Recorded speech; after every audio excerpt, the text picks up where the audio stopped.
Live from Brussels, it's ZN Live. I'm Phil Weiss, CEO and founder of ZN, and welcome to this episode 385 of the show. My co-host today is Marcella, who is in charge of all things new biz, sales, strategy, and much, much more, including the EU Influencer event, which is taking place on September the 11th. So please write it and save the date. Today, our two very special guests are Tom Moylan and Adriano Rodari, and we're going to talk about some very interesting initiatives that they have been involved with and pioneered. Tom is a very experienced communicator. He's got commission experience. He's got training, social media strategy, a lot of different things, and he is the founder and president of Restless Brussels, which we're going to talk about today. Adriano has extensive policy experience, but as well as social media and communication experience with Restless Brussels that he works on with Tom. And we also are very happy to collaborate with Restless Brussels on an initiative to drive engagement and people to subscribe to vote for the election, the communal election that are coming up on the 30th of October, 31st, 30th of October, correct me, in October. Very important to register if you are part of the international community because your vote matters, and we'll talk more about this. Now, Tom, you have been behind the initiative called Restless Brussels. So tell us a little bit more about what this is and why is it restless? Thanks so much, Phil, and thanks for inviting us. Thanks, Marcella, for having us. So yeah, Restless Brussels is essentially, at its core, it's a community. It is a group of people who are interested in their new home of Brussels. Brussels being one of the most cosmopolitan international cities in the world, second most international city in the world after Dubai. 1/3 of people in Brussels are from other origins, they're not Belgian, and then 2/3 of people in Brussels were not born with a Belgian passport. So a lot of those are second generation or people who have adopted Belgium as their nationality. So the idea behind the group, the idea behind the community is that it kind of started in this, let's say, the EU bubble, right? It's expanded a bit beyond that, but that's our primary audience, is the people in and around the European institutions, the various infrastructures and networks that exist around that. And what we do is, it's at its heart, it's actually a series of physical events. It's meetings. And the whole thing, the kind of ethos behind it is kind of a mixture of curiosity and humility. And the name, you say, what is restless? What is restless about us? We are restless. We are interested. We are curious. We're not negative, but we're also not uncritical. We have ideas, but we also want to learn. And that's kind of what's at the core of it. So we meet the people shaping the city, the civil society, the politicians, the academics, whoever is doing something here or teaching something here or has something to tell us. We meet with them and we sit down and we have conversations. And then as a community ourselves, we mobilize around things occasionally. And like you said, this year is a big election year. So a big part of our mobilization this year has been registering people to vote. It's not the core business necessarily, but is our objective for this year. And as a vehicle towards kind of broader engagement, you can't get much more kind of fundamental than the vote. And once you register to vote, you have a reason to follow the news. Once you have registered to vote, you have a reason to engage with your neighborhood and think about your neighborhood. You also have a method through which you can threaten and pressure your local politicians and make your voice heard. So that's the broad idea behind what we do. It's kind of somewhere between a community and an integration project, I think, is probably the best way to define it. And just tell me, when did it start? So when did you launch the idea, and what else did you do? Because I know about the election, and we're going to talk a bit more about that, but what are the other kind of big projects that you've been involved in? So we started just about a year ago, just over a year ago, in May 2023. So a year and a month, more or less. And at that point, I wasn't sure it was going to work. So it was, I had been involved in a couple of civil society organizations in Brussels. Frankly, I had settled down. I had gotten married. I had a baby. And then I was kind of like, okay, right. It looks like I'm here for the long run. It looks like I should probably get involved somehow or learn a little bit. I need to get to know my neighbors as well, you know. I need to feel a little more rooted. So I started getting involved in civil society in Brussels and getting involved in a few groups. And it was such a positive experience. And I ended up learning so much that I thought, okay, well, maybe other people, other international people who've settled here like me might benefit from this experience too. So maybe I can function, or maybe I can build a little bridge, because I know that I've taken a lot from this experience, but I also know that the international community of Brussels is criminally underengaged and has a lot to offer themselves. So I thought that this kind of abundance of energy and time and people might benefit the kind of civil society and political life of Brussels. So I said, okay, look, I'll run a meeting. I'll see if there's an interest.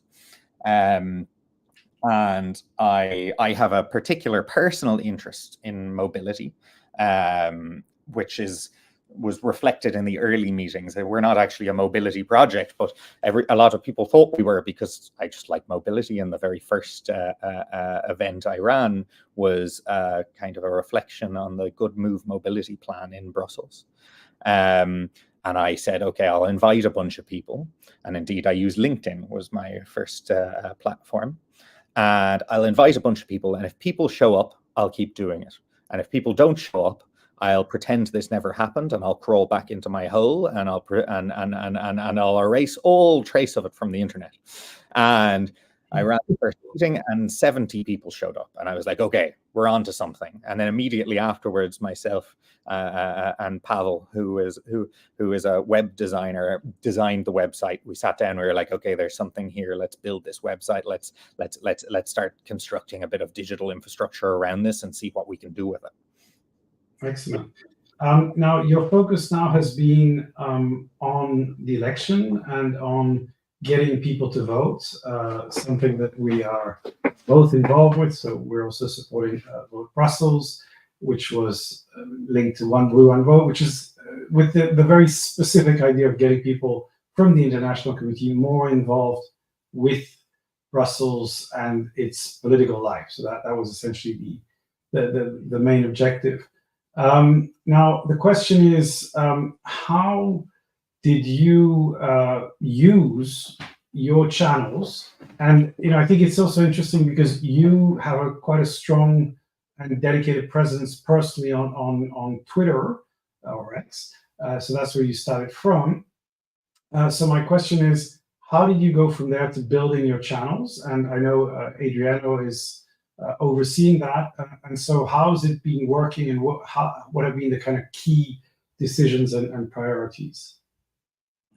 So maybe I'll just start it, and then I'll hand over to Adriano, because he has kind of. I'll tell you how it started, and then I'll hand over to Adriano when he took over. So it started a lot through personal networks, and to this day, our personal networks, the personal networks of the community, of the volunteers, of the board, of the people involved in Restless Brussels, because there's so many of us now. I mean, on the board, we have 7 people. Beyond the 7, we have kind of a further kind of 10 incredibly dedicated volunteers who may as well be integrated in that in some capacity, because they're running projects or organizing volunteers, or they're working so regularly with us that they are part, and they're like really part of the team. And then beyond that, we have another maybe 20, 30, 40 even volunteers who are like making themselves available to support us on depending on their availability on a particular project. So it's quite a large team, and we depend quite a lot on this network. And then also people who come to our events who are just diehard supporters who all personally share this. So we really, especially in the beginning, we relied a lot on personal networks, And like when it was me starting it was on mine, but gradually as more people joined and more people became engaged, it became theirs. And then eventually when it built up enough momentum and a little bit of speed, it was time to establish our own channels, like the Restless Brussels dedicated channels. But personally, I wasn't convinced that there was a point in building another Twitter presence, because cumulatively we were never going to match our personal networks there. However, we assessed that there were two places that we could maybe have an added value, and one was LinkedIn, but that was also kind of came a little later. But the primary place we went to was Instagram, and it was Adriano who kind of spearheaded that and took on the strategy. Maybe Adriano, do you want to take over from here? Oh yes, thank you, Tom. Yeah, I think when we focused on Instagram, we wanted to give being that like the business card of Restless Brussels, so to give an idea and complement what we have on the website, which is like all the content related to events we are doing.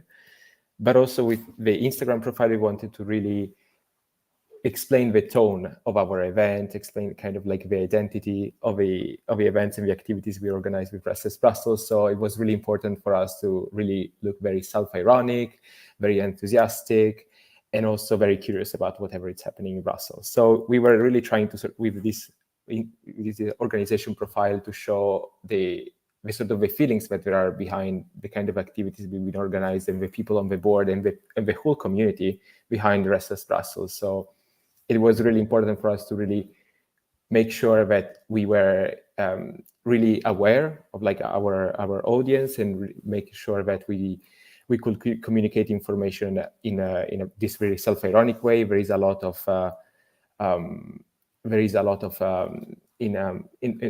let's say in the media and meme sphere in Brussels, there is a lot of like cynicism, a lot of criticism about the city, but we wanted to be like, yes, we can make fun of the city, but at the same time, we also want to look very enthusiastic about what is happening, and we want to be very curious. So that was kind of a spirit behind the content we drafted on for Instagram. And also I have to say, like at the same time, it's also been like a learning curve, a lot of like trials, and a lot of like trying to decide which kind of pillars worked best for our content strategy, and which instead we could like avoid doing that. So it's been like a lot of like tries and errors at the same time, and a lot of like fun memes, and a lot of like faces of the community trying to explain the activities we've been doing there.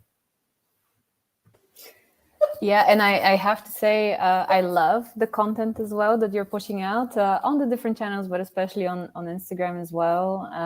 The mimification is a strong game that you're definitely pursuing on that channel. I love the one when you mix up your trash days and have to keep the smelly bag for another week. I didn't like it. I'm liking it right now. And it's impressive, you garnered 900 followers in less than a year. So well done on that front. How do you, especially now as I'm thinking, you mentioned, Tom, that one of the big objectives for this year is, raising more awareness about the importance of voting. I saw that you launched a video as well on, busting the myths. Wow.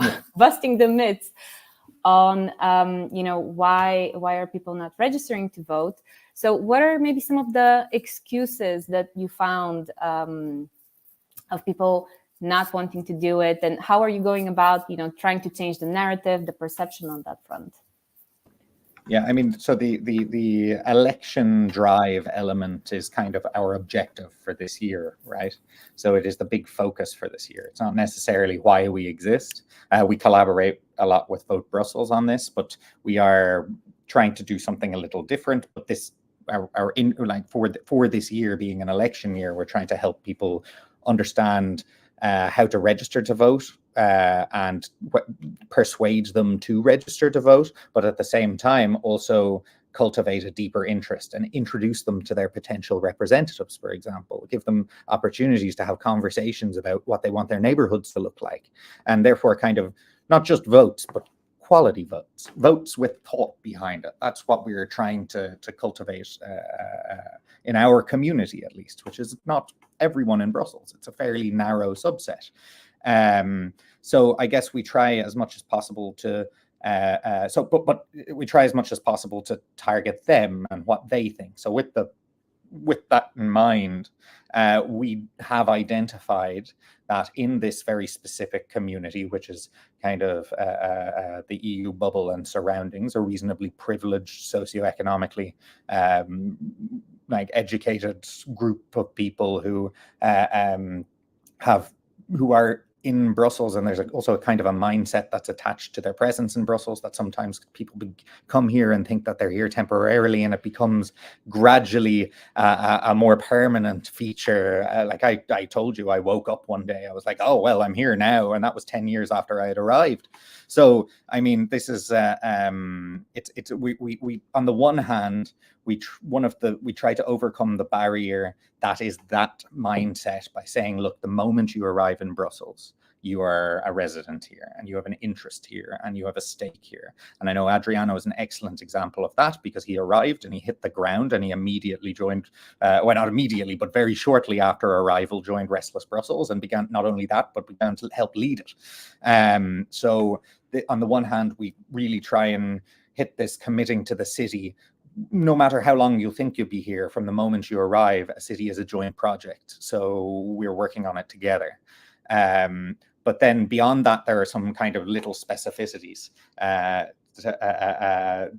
little barriers that to people voting. Like, we hear a lot about people being concerned about, oh, I might lose my vote elsewhere, and that's just simply not true. Or, oh, I might get fined. And voting is mandatory in Belgium, and you technically could get fined between 40 and 80 euros for not voting. However, in the last elections, about 370,000 people did not vote, and none of them were fined. So there's all of these different reasons. But to be honest, one of the most persuasive excuses people use is, I don't know who to vote for, which is absolutely fair. But then the idea behind registering as well is that now you have an interest, now you can follow. And what we try to provide as an organization is a bit of support in helping you, like, or rather exposing you to opportunities to form your views, and allowing you to meet people from across the political spectrum, allowing you to give it. We've had sessions on how to engage with the media, for example. What's the media landscape like in Brussels? How do you read the media? We've also had sessions on how does your neighborhood work? How do the communes work? What are the different responsibilities? We've done online sessions on post-regional election analysis. So, you know, the political landscape in the country at large, and that's the context in which you're voting. So we try to help fill in some of those blanks. And that's been a lot of the kind of event content. Adriano, I don't know if there's anything you want to add on how we've kind of elaborated on that in the social media content end. But yeah. I mean, one of the things that it's been one of the main pillar in trying to elaborate all of these kind of feelings. It's also the fact that we've been really trying to make fun of this bubble, because in some ways we are aware that we are a very political, at least talking for the EU institution bubble, a very political bubble, a bubble that is constantly talking about national politics, European politics. But when it comes to these policies that affect us every day, how clean our air is, how clean the neighborhood we live in is, we notice that we are not really engaging with the city. And what we've been trying to do is communicating that to people in a fun way, sort of like how interesting it is that we know everything about Coreper, but then we don't know who is our mayor. And so sort of trying to nudge people into thinking like, well, yes, true. Is it a bit weird that I've been living 7 years in Brussels and I never voted, and I don't particularly know anything about my neighborhood? So that's a bit like the spirit behind some of the posts we shared, and it's also been the same spirit we had also when doing collaboration with other meme pages, for instance, like Brussels Affirmation and DG Meme. They do an amazing work. They are really the ones that do really fun memes. I wouldn't say we are competing with them. We are collaborating with them in trying to create some fun content about Brussels. But that's the kind of message we usually shared with them, of like, yeah, let's just make fun of ourselves. Let's just not make fun of the city. Like we are part of this really weird democracy, and we should really try to engage more with that. I think we have. Sorry, I just wanted to add to that Adriano and I actually did have a conversation about this at the very beginning when we were talking about the memes, and we made the explicit decision at one point that we were like, yes, we will share memes and we'll make memes, but we're not a meme page. We're doing something different. We're doing it to different goals. But the meme pages have been incredibly kind to us, and I think for them as well, it's been super. We've been really thankful for their support. But I also think for them, at least this is the impression I have. Adriano's mostly managed those relationships, but the impression I have is that a lot of people, and it's not just the meme pages, but in fact a lot of big accounts have been supporting us, like Sevim Aktas, who you're familiar with, who's a kind of a commission green influencer, has really supported us by sharing our content, by promoting our event, by making content for us. So has Kasia Kowaleska, who's also made content for us. And these people, I think everybody's glad to also have an opportunity to use their platforms, use their skills to support a pretty good cause and something that you can get behind, which is like a stronger Brussels bubble and adjacent community, and a better connection with the city and a healthier democracy in that city. And I mean, it was also very much how I felt about the project in the beginning as well. It's like, oh, I have 20,000, 25,000, whatever followers on this platform. Why have I built this up, and what am I going to use it for now? You know, how can I apply that to a good cause, okay, in a proper way? And I think that that was certainly how I felt, and I think I can see that in what drives other people to help us and share our content and create content for us. Yeah, I think you mentioned both the importance of collaboration, because basically, I think the more you collaborate with different people, either individuals or organizations, to kind of amplify the same message, the more effective you are. And I think the other thing we're observing with this campaign is that the international community in Brussels is starting to see itself as an active and very important part of the city. And this is this kind of social proof that I think, social media communication can really help with. So, there are lots of other people like you who come from different countries, care about the city, but don't really know what to do about it and don't know how to go about it. And I think what I've observed over a long period of time is that there are some very interesting initiatives. I was involved with TEDx Brussels, the launch, and there's a huge, very active, very creative, very engaged international community that actually wants to be involved in different ways, but the structures are not very clear for them. So where do I go? How do I get involved? And I hope that Restless Brussels, Vote Brussels, and other initiatives, TEDx Brussels, help to bring the consciousness of that community alive. So you say, okay, we are part of this community. We can do something about it. There's some very talented people out there. I want to go back for a second on the channels, because it's quite interesting. You mentioned LinkedIn and Instagram. So Instagram typically in Brussels is kind of not seen as a core channel because people are still on X or LinkedIn as part of their day-to-day work. And we know people like Sevim who do a fantastic job, but it's quite unusual. I mean, we don't see that from a lot of people. So I'm curious. And then when I see your profile, Tom, you have 20,000+ people on X. So when you're sharing something with your initial network, you're still getting a lot of reach. So do you have some kind of objective way of measuring which channel and which kind of content is the most effective for your purposes? Yeah, I mean, I think it comes from a gradual I think it comes from a combination of observation over time, and just like Adriano was saying, trial and error, testing, reflecting regularly on what's working, what's not working, but also some common sense, right? So X, for example, I have a big network and a big load of followers there, but I don't get as much engagement as I used to, and it's much harder to get the traction that one might have once on this platform. And not only that, but it has fragmented a little bit. People have left. People have taken issue with it. People have turned, because of the quality of the platform has shifted, and many would say has declined. There's not as many people active on it, or at least from this policy nerd space that tends to be around the EU bubble. There's not as many people active on it. So this is coming into the common sense spectrum, right?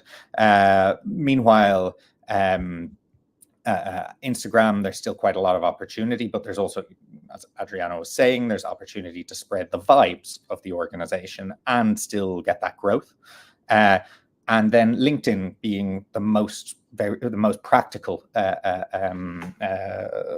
choice, because frankly, upon reflection, what does everybody in the EU bubble and surroundings still have is a LinkedIn account, their living CV online. And I mean, so we are a very networked group, and that is a very easy way to access people. It has been vital to Restless Brussels for attracting allies and members from the early times. It was not like it was not that I put out a tweet when I set up that first meeting, and then 70 people came. I put out a tweet, sure, but I put out a post on LinkedIn, and I also set up a LinkedIn event and invited, a ton of people to come to see who would respond. And so it's been this incredible way of attracting allies and new members, and incredibly cost effective as well, because it's pretty direct. It's also a lot of direct messaging. People feel there's there's real faces attached to it. You don't get trolls. It's a bit more of an earnest platform as well. So we can get away with wearing our heart on our sleeve a little bit.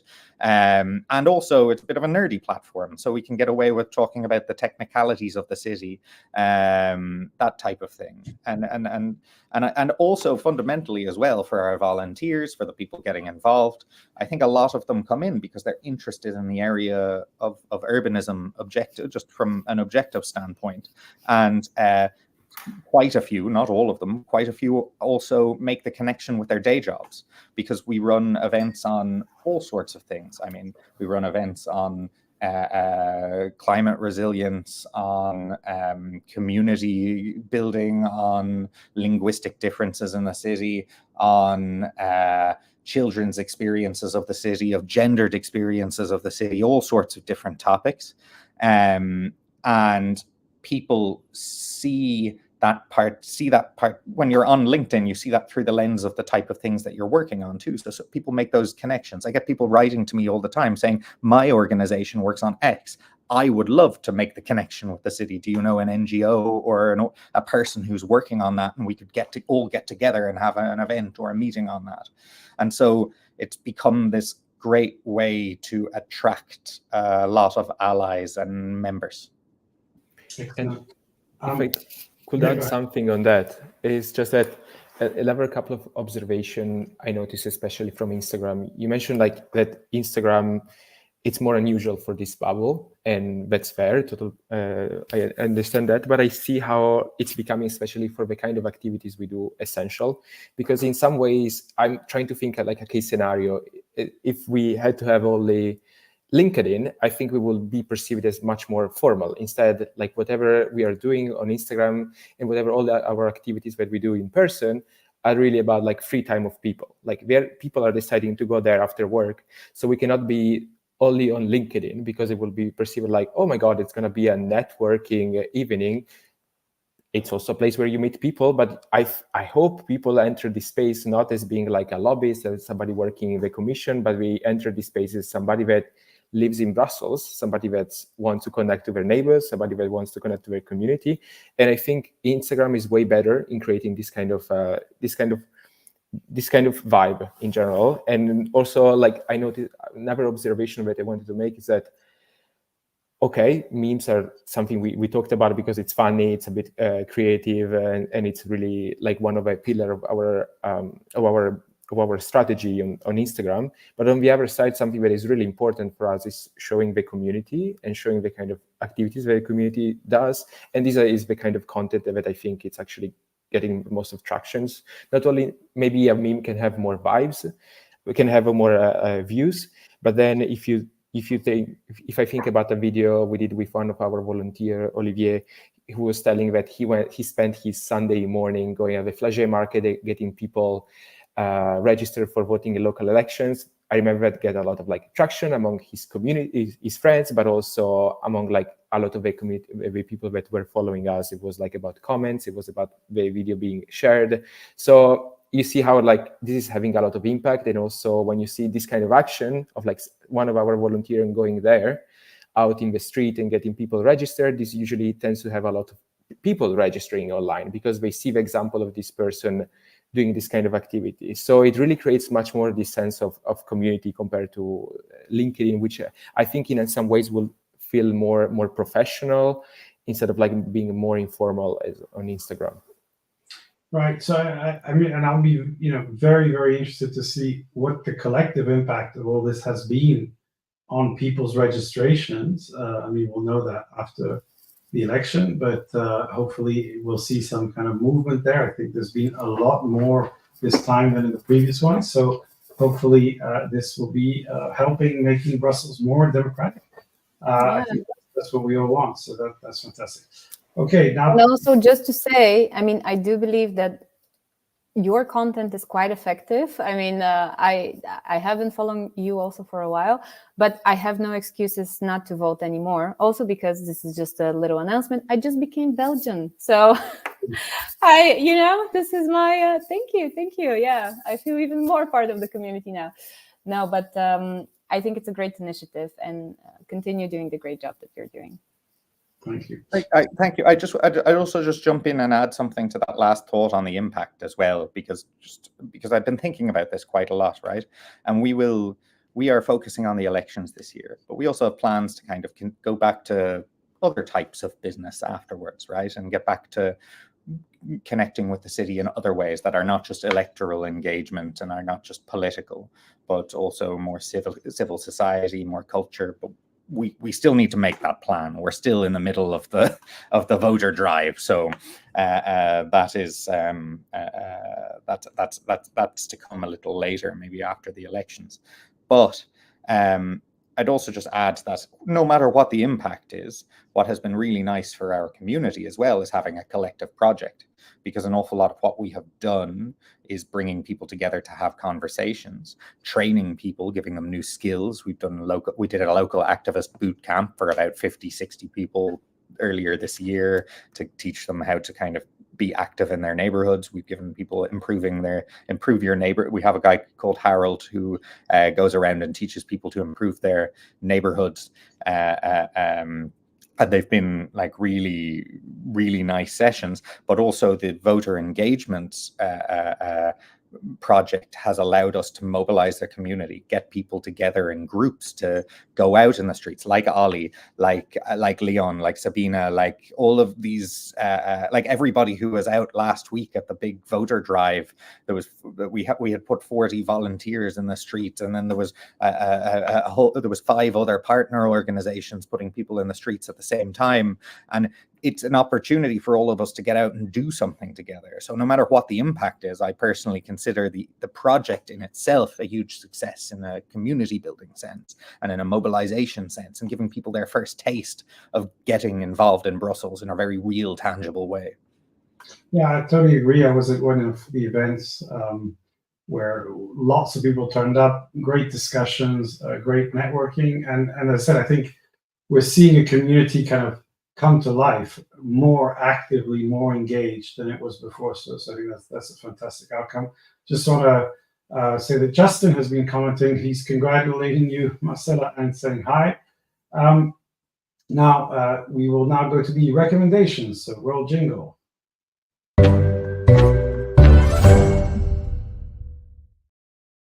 So, Tom, what are your recommendations in terms of books and podcasts and wherever else you want to tell people to read or watch if the weekend continues to be rainy, but hopefully it should get better tomorrow?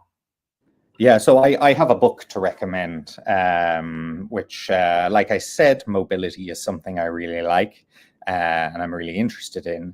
And I wanted to recommend, but mobility is not my background, right? I am more kind of hobbyists getting more interested in this, getting more interested in the topic.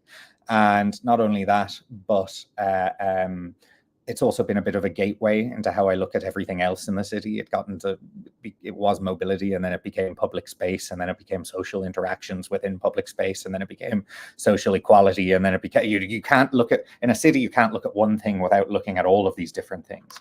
And I think a book that really captures that well, it's called Movement, How to Take Back Our Streets and Transform Our Lives. It's by a journalist called Talia Verkede and a professor called Marco de Brommelstrot. I'm sorry to any Dutch people out there who are hearing me murder their any pronunciation, but they wrote this incredible book. And in the first, and I can't remember even who recommended it to me, but somebody recommended it to me, and I remember picking it up. And in the first paragraph, they say, "We're really sorry, but once you read this book, you're never going to look at your surroundings the same way again." And I kind of chuckled to myself, and I was like, "All right, fine." I read the thing, and I genuinely have never looked at the city the same way again. And it has been that